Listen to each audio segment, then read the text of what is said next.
কাউকেই চিন্তা করার কোনো কারণ নেই। 500 টাকা লক্ষ্মী ভাণ্ডার দিতে গিয়ে 9 মাস লাগিয়ে দিয়েছিল। 1,20,00,000 লোককে তো 1.5 মাসে দিয়ে দিয়েছি। বাকি যারা যোগ্য তারা পাবেন, অযোগ্য থাকলে বেরিয়ে যাবেন। ভেরিফিকেশন 30-8 অবধি চলবে।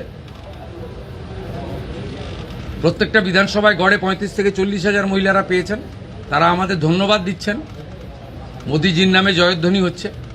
বাকি যদি প্রয়োজন হয় আরও 2,000, 5,000, 7,000 প্রকৃত প্রাপক থেকে থাকেন পাবেন, নিয়মের মধ্যে পাবেন। নিয়মের মধ্যে পাবেন। সরকারি অর্থনৈতিক স্কিমের প্রত্যেকটা জিনিসের নিয়ম থাকে। আপনার যদি জল জমি না থাকলে আপনি পিএম কিষাণ পাবেন না।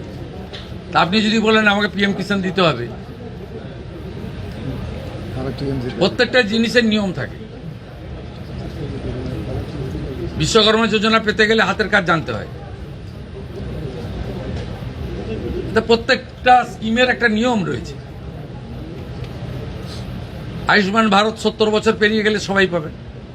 বাকিরা যারা এলিজেবল পাবেন, প্রায় 70% লোক কভার হয়ে যাচ্ছে। বাকি যে 30% কভার হচ্ছে না তাদের জন্য মুখ্যমন্ত্রী স্বাস্থ্য বীমা চালু হবে, একই সঙ্গে চালু হবে। 16ই আগস্ট সরকারের 100 দিন পূরণ হবে। 16ই আগস্ট ভয়ঙ্কর দিন কলকাতার ক্ষেত্রে। সুরাবর্দির নেতৃত্বে দ্য গ্রেট ক্যালকাটা কিলিং হয়েছিল। আর সেই দিনটা তৃণমূল কংগ্রেস আগের সরকার খেলা হবে দিবস পালন করত। আমাদের সরকার সিদ্ধান্ত নিয়েছে ওই দিন আয়ুষ্মান দিবস হিসেবে পালন করা হবে। ওই দিনই জানতে পারবে। অতএব আপনাদের চিন্তা করার কোনো কারণ নেই। এত তাড়াহুড়া করছেন, মাত্র 62 দিন বয়স হয়েছে। বিমানবন্দরের মসজিদের ক্ষেত্রে সিদ্দিকুল্লাহ চৌধুরী তিনি বলছেন যে কোনোভাবেই রাস্তায় নামবেন না, কোনো গন্ডগোল করবেন না। উনি এর আগে ওয়াকআপের সময় জাতীয় নিরাপত্তা, বিমানবন্দরের নিরাপত্তা অগ্রাধিকার পাবে। এর বাইরে মুখ্যমন্ত্রী কোনো কথা বলবে না।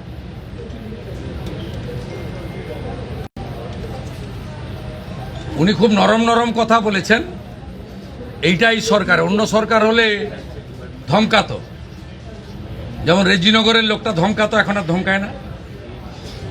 এই যে আগের সরকার থাকতো ধমকাতো যে আমাদের ভোটে সরকার করেছি। এখন নরম নরম কথা বলছেন। জাতীয় সুরক্ষা এবং বিমানবন্দরের নিরাপত্তা আগে দেখতে হবে। এই বিমানবন্দরের লোকেশন খুব গুরুত্বপূর্ণ নিরাপত্তার ক্ষেত্রে।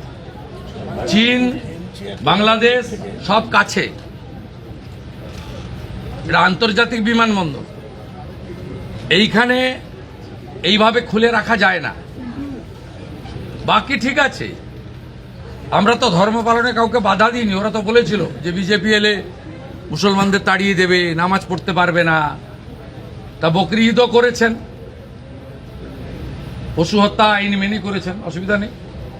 মহরমেও বেরিয়েছিলেন অস্ত্র বাড়িতে রেখে, কোনো অসুবিধা নেই। ভদ্র থাকবেন, আইন মেনে চলবেন, ডিজে থেকে দূরে থাকবেন, নিজের ধর্ম নিজে পালন করবেন। অন্যর কানে গিয়ে ফুফু করার দরকার নেই। সব ঠিক চলবে, সুন্দর চলবে। আর বন্দে মাতরমটা গাইতে হবে। ঠোঁট না নাড়ালে হবে না, আমরা লক্ষ্য রাখছি। আগে তো কর্মী, তারপর বিজেপির কর্মী। পার্টি দায়িত্ব দিয়েছিল দুটো সাংগঠনিক জেলায় পার্টির কর্মীদের সঙ্গে, নেতৃত্বের সঙ্গে মিট করতে এবং নবগঠিত কোর কমিটির সঙ্গে মিটিং করতে। যেহেতু লোকসভা বিধানসভা ভোটের পরে আমার নন্দীগ্রাম ছাড়া সার্বিকভাবে কর্মীদের সঙ্গে মিট হয়নি, তাই এখানে 1000 জন নির্বাচিত প্রতিনিধি, মণ্ডল সভাপতি, মোর্চার নেতৃত্বের সঙ্গে একটা মিটিং হলো 2 ঘন্টা।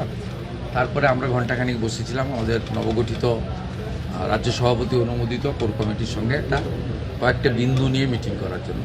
তাতে আমি কিছু বিষয় বলেছি, আর আমাদের প্রদেশ থেকে যিনি এসেছেন সাধারণ সম্পাদক সাংসদ জ্যোতির্ময় সিং মাহাতো দলীয় কিছু নির্দেশিকা সবাইকে নোট করিয়েছেন। বাকি মলয় সিনহা মহোদয় ধন্যবাদ দিয়েছেন। এমএলএরা ছিলেন, এমপি ছিলেন, জেলা জিএসরা ছিলেন, প্রাক্তন সভাপতি এবং বরিষ্ঠ নেতারা ছিলেন। আগে তো প্রার্থীদিক নন্দীগ্রামে ওরা এটা বলছেন কেন? ওরা কি আমি বলিনি তো, কোথায় কোথায় দেন? না না বলিনি, আপনি মিসকোট করেছেন। না, আমি বলেছি স্থানীয় স্তরের নির্বাচনে কালীঘাট তৃণমূল বলুন আর ঋত তৃণমূল বলুন, দুপক্ষরই বেহাল অবস্থা, লোক পাবেন। আমি নন্দীগ্রাম নিয়ে কিছু বলিনি। নন্দীগ্রাম নিয়ে কি আপনাদের কিছু দ্বিধাদ্বন্দ্ব আছে নাকি? দাদা অন্নপূর্ণা যোজনাকে নিয়ে গেল আমি ৯,৭০০ ভোটে জিতেছিলাম, তো আমার কগুণ বেড়েছে 1996 থেকে 1956 থেকে 5 গুণ। তো এটার সঙ্গে ৯,৭০০ গুণিত 5 যুক্ত করে, তাহলে যেটা হয় সেটা হবে। হলদিয়া পুরো ভোট নিয়ে বললেন, পুরো ভোট 2 মাসের মধ্যে। আরে এখানে এগুলো নিয়ে কেন চর্চা করছেন আপনারা? এই জেলাতে এগুলো নিয়ে কেউ চর্চা করে নাকি? 2019-এ 37%, 21-এ 44%, 24-এ পার্টি ক্ষমতায় ছিল না 49, এবারে 56% ভোট পেয়েছি। তৃণমূল দাঁড়িয়েছিল দুটো পিলারের উপরে, একটা পুলিশ আর একটা আইপ্যাক। পুলিশ তো নেই, সরকারে না থাকলে পুলিশ থাকে না, আর আইপ্যাক তো ভোটের আগে পাতনি গুছিয়ে পালিয়ে গেছে। 2-4টা নিচের তলায় চ্যাং ম্যাং ছিল, সেগুলো দেখতে পাওয়া যাচ্ছে না। এরপরে কি দ্বিধাদ্বন্দ্ব আছেন কি? 70% ভোট বিজেপি পাবে। তোলাবাজি বন্ধ হয়ে গেছে, সিন্ডিকেট রাজ বন্ধ হয়ে গেছে, রাস্তায় হাত পাতার লোক নেই, রাজধানী নেই, মিথ্যা মামলা নেই। ওর তো ভালো আছে, আনন্দ আছে, সবকে জেলে ঢুকানো উচিত। এখানকার বিজেপির লোকেরা তো উচ্চ শিক্ষিত, উদার, ক্ষমা ঘৃণা করে দিয়েছে। তো এখানে সব ভেবে লাভ নেই। গোটা রাজ্যও ভালো হবে, এখানে তো আরো আগে থাকে। অন্নপূর্ণা প্রাপকদের দাদা, চিন্তা নিয়োগের করতে ক্ষেত্রে বললেন। আপনি বার্তা অন্নপূর্ণা দিন। প্রাপকদের, প্রকৃত যারা প্রাপক অন্নপূর্ণাদের কোনো ভিতরে গিয়ে বলেছে আপনাকে বলুন, কাউকে চিন্তা করার কোনো কারণ নেই। 500 টাকা লক্ষ্মী ভান্ডার দিতে গিয়ে 9 মাস লাগিয়ে দিয়েছিল। 1,20,00,000 লোককে তো 1.5 মাসে দিয়ে দিয়েছে। বাকি যারা যোগ্য তারা পাবেন, অযোগ্য থাকলে বেরিয়ে যাবেন। ভেরিফিকেশন 30-8 অবধি চলবে। প্রত্যেকটা বিধানসভায় গড়ে 35 থেকে 40,000 মহিলারা পেয়েছেন, তারা আমাদের ধন্যবাদ দিচ্ছেন। মোদিজির নামে জয়ধ্বনি হচ্ছে। বাকি যদি প্রয়োজন হয় আরও 2,000, 5,000, 7,000 প্রকৃত প্রাপক থেকে থাকেন, পাবেন, নিয়মের মধ্যে পাবেন, নিয়মের মধ্যে পাবেন। সরকারি অর্থনৈতিক স্কিমের প্রত্যেকটা জিনিসের নিয়ম থাকে। আপনার যদি জল জমি না থাকলে আপনি পিএম কিষাণ পাবেন না। তা আপনি যদি বলেন আমাকে পিএম কিষাণ দিতে হবে, প্রত্যেকটা জিনিসের নিয়ম থাকে। বিশ্বকর্মা যোজনা পেতে গেলে হাতের কাজ জানতে হয়। প্রত্যেকটা স্কিমের একটা নিয়ম রয়েছে। আয়ুষ্মান ভারত 70 বছর পেরিয়ে গেলে সবাই পাবেন। বাকিরা যারা এলিজেবল পাবেন, প্রায় 70% লোক কভার হয়ে যাচ্ছে। বাকি যে 30% কভার হচ্ছে না, তাদের জন্য মুখ্যমন্ত্রী স্বাস্থ্য বীমা চালু হবে, একই সঙ্গে চালু হবে।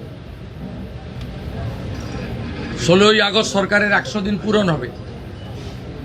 16ই আগস্ট ভয়ঙ্কর দিন কলকাতার ক্ষেত্রে। সুরাবর্দির নেতৃত্বে দ্য গ্রেট ক্যালকাটা কিলিং হয়েছিল। আর সেই দিনটা তৃণমূল কংগ্রেস আগের সরকার খেলা হবে দিবস পালন করত। আমাদের সরকার সিদ্ধান্ত নিয়েছে ওই দিন আয়ুষ্মান দিবস হিসেবে পালন করা হবে।